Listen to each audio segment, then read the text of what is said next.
नमस्कार, मी पंजाब डक। आज आहे 17 जुलै 2025। आपण काल 16 तारखेला एक सांगितलं होतं की ज्या ज्या ठिकाणी तांबडा आभाळ होईल 72 घंट्यात पाऊस पडणार आहे।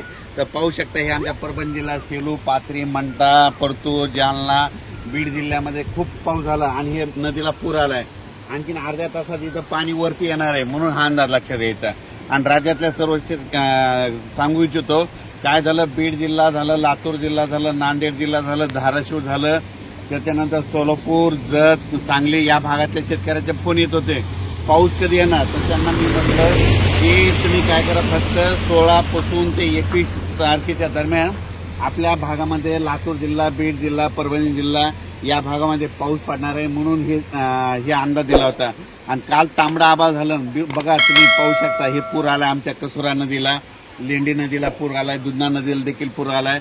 म्हणजे यापुढे आणखीन एक लक्षात घ्या, कोणतं एखाद्या तुम्हाला सांगतो, एखादं उपग्रह पाऊस दाखवत नाही पण निसर्ग तुम्हाला पाऊस सांगतो। तुम्ही बघा काल काय झालं होतं, तांबडा आभाळ झालं होतं, दिवस मावळताना 16 तारखेला तांबडा आभाळ झालं आणि मी लगेच व्हिडिओ टाकलेला की तांबडा आभाळ झाल्याच्या नंतर कंप्लीट 72 तासाला पाऊस होतो, म्हणून हे तुम्हाला दाखवलं। आणि आणखीन एक सांगू इच्छितो, आणखीन बीड जिल्हा, लातूर जिल्हा, परभणी जिल्हा, धाराशिव जिल्हा, सोलापूर जिल्हा, नगर जिल्हा, त्याच्यानंतर संभाजीनगर या भागामध्ये पाऊस पडणार आहे, म्हणून आणखीन 16 तारखेपासून 21 तारखेपर्यंत पाऊस पडणार आहे, म्हणून हा अंदाज लक्षात घ्यायचा। त्याच्यानंतर म्हणजे या जिल्ह्यामध्ये सगळ्या शेतकऱ्याचं सोयाबीन सुकत होतं, त्यांच्यासाठी खास करून आनंदाची काल 2-3 व्हिडिओ टाकले आणि परत आज देतोय की राज्यामध्ये बीड जिल्हा, लातूर जिल्हा, धाराशिव, त्याच्यानंतर परभणी, नांदेड, हिंगोली या भागामध्ये चांगला पाऊस बरसणार आहे आणि सर्व शेतकऱ्याचं पीक चांगलंच येणार आहे, कोणाचं पीक जाणार नाही, म्हणून हा अंदाज लक्षात द्यायचा।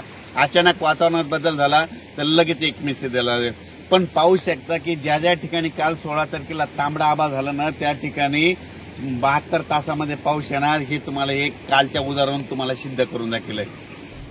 आणि ज्या भागामध्ये पाऊस झाला नाही, समजा आता म्हणजे काल रात्रीचा, त्या भागामध्ये आज 17, 18, 19, 20, 21च्या दरम्यान परत एकदा पाऊस येणारच आहे, त्यांना देखील जीवदान ठरणार आहे, म्हणून हे लक्षात घ्यायचं। म्हणून म्हणतो भविष्यामध्ये झाडं लावावं लागतील, झाडं लावा, पृथ्वीचं तापमान कमी करा। जोपर्यंत तुम्ही झाडं लावणार नाही तोपर्यंत निसर्ग असा लहरी राहणार आहे, म्हणून झाडं लावा, पृथ्वीचं तापमान कमी करा। आणि आता ज्या भागात पाऊस पडलेला आहे त्यामध्ये लातूर जिल्हा, परभणी जिल्हा, बीड जिल्हा, नगर जिल्हा, धाराशिव, सोलापूर, नांदेड, हिंगोली या भागात या 4 दिवसात पाऊस पडून जाईल आणि सगळ्याला जीवदान भेटेल। धन्यवाद।